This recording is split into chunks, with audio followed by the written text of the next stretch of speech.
Well, what do you know? We changed the name of this series, and now all of a sudden we're talking about some pretty big faith-based movies, huh?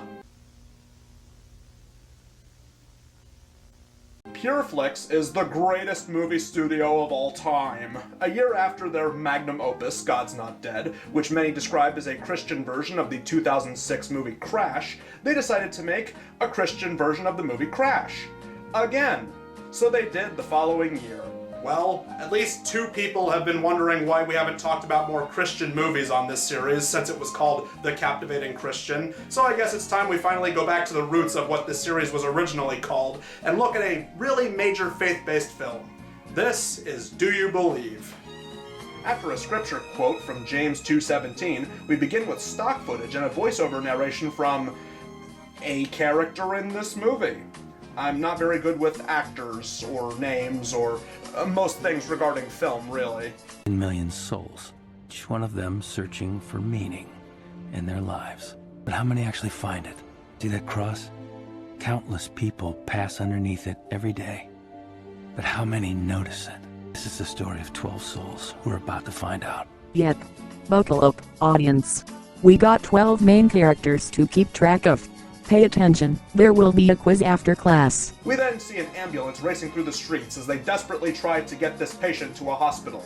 Once there, we see that one of our main characters is played by Sam from Lord of the Rings. He's in this? Oh, heck yeah! He plays the resident atheist jerk in this movie, and you know he's a jerk because he casually makes jokes while this woman clings for dear life. Okay, eating Chinese takeout with a severe food allergy. I'm gonna go with suicidal for 1,000, Alan. From the looks of things, she couldn't care less whether we save her or not. Such a blatant disregard for human life. You see, that's how you know he's a bad guy, and that we're not supposed to like him. We then follow this nurse and this man from the ambulance, who will also be main characters. They spit some expository dialogue for a little bit until we move on to the next characters. This older couple, this little girl and her mother waiting in the lobby, and Clarence. Okay, that's not his name. He's actually called Joe, but he's basically Clarence from It's a Wonderful Life. Just you wait and see. What are you doing? Nothing. I was just gonna show Joe my pictures. Don't be upset. It wasn't her fault. We were just talking. Okay, it's not that. It's just that, I just can't even get somebody to even take a look at her. Oh, the typical atheist medical establishment. Thanks, Obama. Chris, for the love of all that is decent, don't bring politics into this. You do not want to open that floodgate. Especially in this economy. This pastor then picks up the older couple, after we see this bumper sticker as they drive off in their Prius. Meanwhile, Joe asks the neckbeard at the counter if they can see the little girl Lily instead of him. They accept, and Lily goes in for her appointment. Back with the pastor, he then drops off the couple, while seeing some homeless people in the streets. And then we get the big moment of the movie, just 12 minutes in. He stops and comes across this man carrying a cross throughout the city. Yeah, that's my question. I asked you if you believe in the cross of Christ. Yes. But then, in that instance, some gang members pull up and hold him at gunpoint. I'm going to pray for you. Yeah, you do that.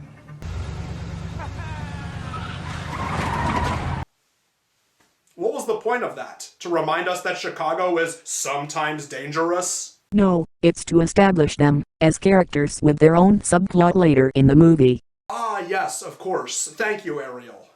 Back with the pastor, he turns around and offers some help to that homeless woman who also happens to be pregnant.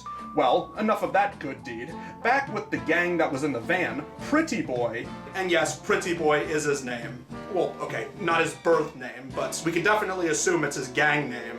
And more than likely his DJ name. Is conflicted about his current gang status because he has a little bit more faith in his heart than he realized. But his fellow gang members just laugh at him.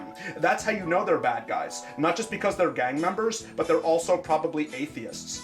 Meanwhile, we see this veteran man on a bridge contemplating something.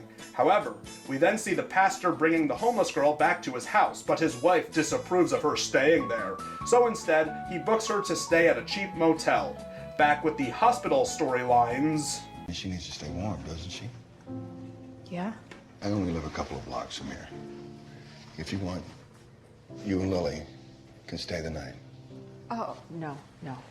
We see the pastor working on the poster for the movie in his office, while the nurse from earlier meets up with the man from the bridge.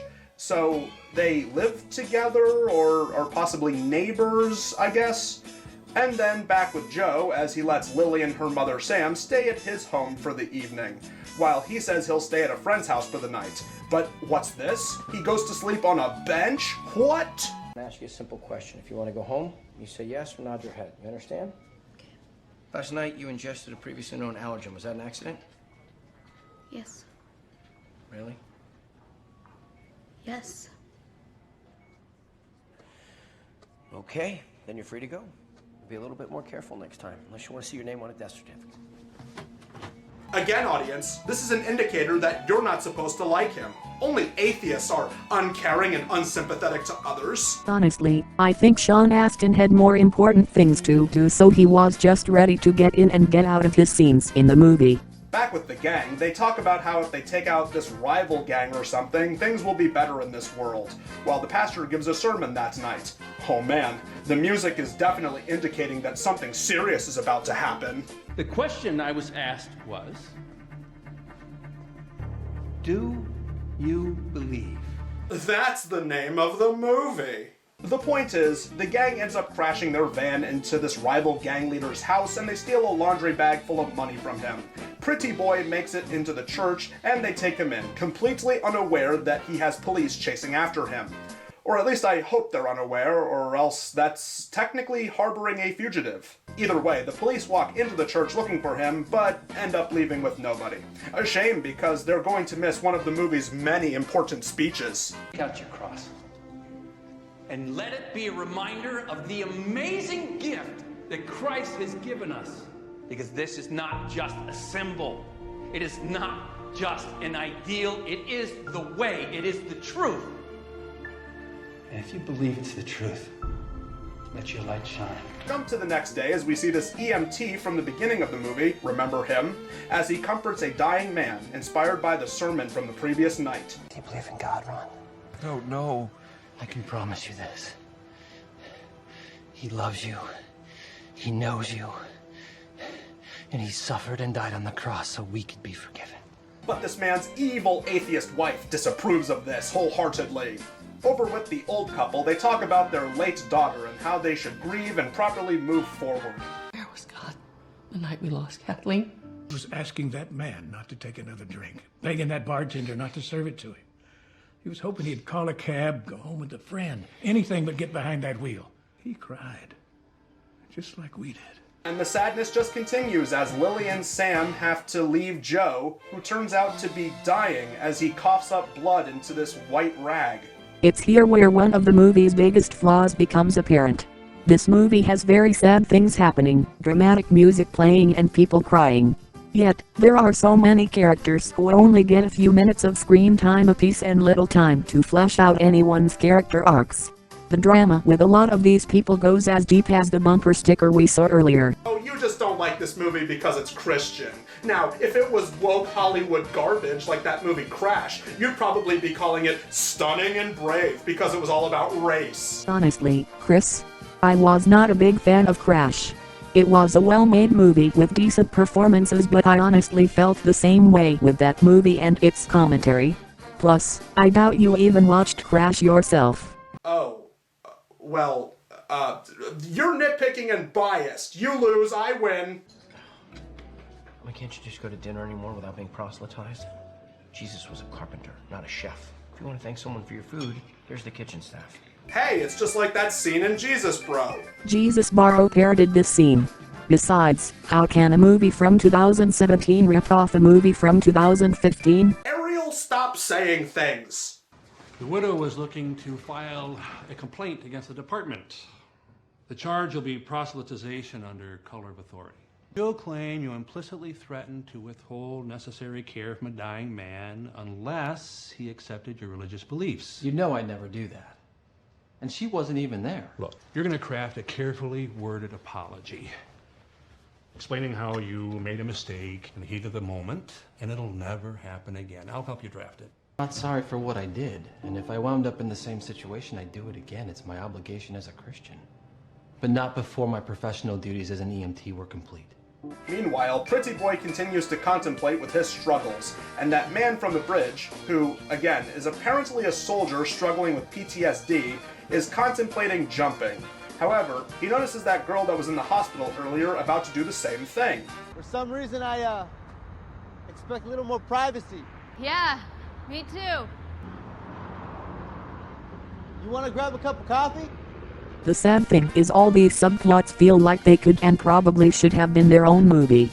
This is not a bad setup for a romantic drama, especially considering it's basically the plot of Silver Linings Playbook, but it's given as much screen time as the other 12 plot lines we have going on. Meanwhile, seriously, how many times have I said meanwhile this whole video? Meanwhile, the pastor's wife decides to help the pregnant girl in the motel, while in that same parking lot, Pretty Boy talks with his gang member brother of what they could do with the money they stole.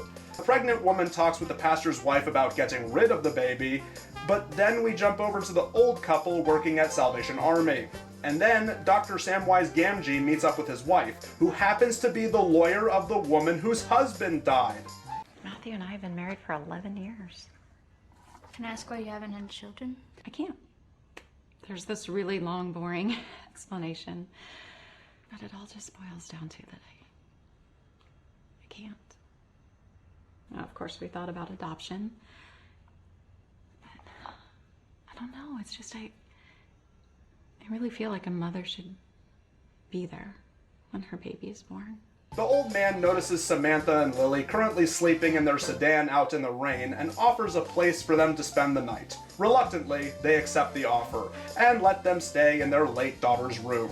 The next day, Pretty Boy meets with the pastor and says he wants to give the money he stole to the church. The pastor says he will take it as long as he can in turn donate some of the money.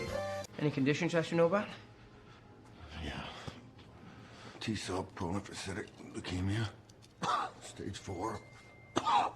Statesville Correctional Center. Assume that means you're on compassion leave? What kind of treatment have you been getting since you were released?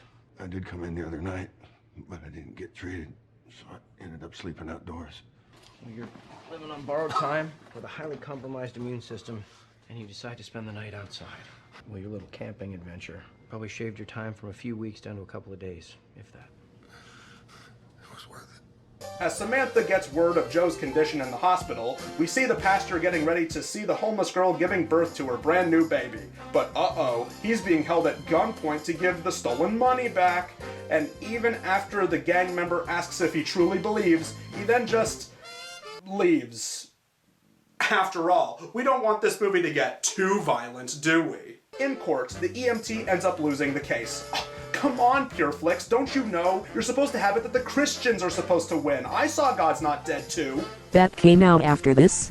Oh, well, never mind then. I guess it took them a while to properly learn how to do this formula. Joe ends up giving a heartfelt speech to Samantha while he lies in his bed.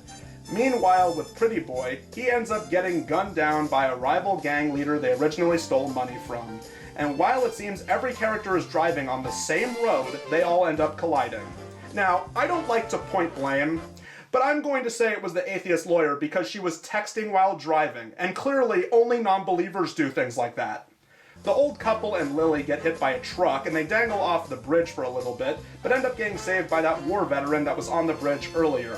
The pastor and his wife have to help the homeless girl as she gives birth in the back seat. And what's this? The Christian EMT saves the atheist lawyer before her car catches on fire? The old couple managed to get out of the car that's on the bridge. The pregnant girl dies in childbirth. Well, that's really sad. And the lawyer and the EMT make peace with each other. And as for Joe, it seems that he passes away in his hospital bed. Or does he? Joe will live. It's a miracle. It is. There's no such thing as miracles. Do you have a better theory, Doctor? Not yet. So the movie ends with hugs and faith spread all around to our characters, and we end with an extended voiceover narration once again. And if you stay for the credits, you get a Newsboys song, because it's a Pure Flix movie. Are you really surprised that they're playing Newsboys songs in this film? But one day, we'll no longer be sitting on the floor. We'll come around to the other side. And the genius of God's handiwork will become clear. The center of it all, we'll see the cross. But in that immense tapestry, we'll also see the single, unique thread, the only one of its kind and color, that our own life has added to the piece. The one thread without which the whole thing would somehow be incomplete. Can't wait to see his masterpiece. So that was Do You Believe? And the answer is, I certainly do. Now, I can imagine some heathen critics going ahead and saying something like, this movie pretty much was God's Not Dead, except it didn't take place on a college campus and it wasn't trying to tackle that kind of social issue. Honestly, maybe it's just me, but I am not a fan of these kind of movies. Like, not just movies like this or Crash, where it's supposed to be about a serious issue, but even movies like, you know, your Valentine's Days, your Love Actuallys, New Year's Eve, What to Expect When You're Expecting. I'm not a big fan of these overly long movies that follow, like, a million different subplots and 100 different characters, and it follows the same basic format of there's 3 sects of people that you follow throughout the movie. There's Christians, atheists, and victims.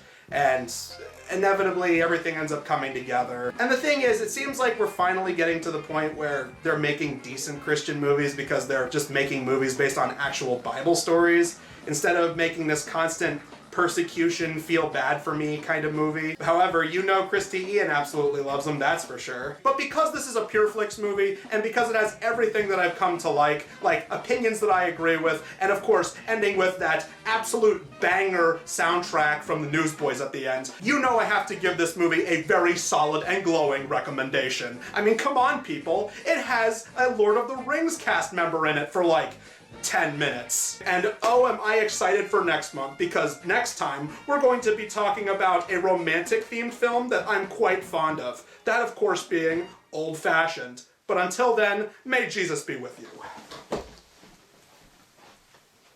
Look at this. What seems to be the problem? Yeah, Chris, he has the right to express himself. And I have the right to eat dinner without some overzealous, Satan-worshipping degenerate forcing his beliefs down my throat.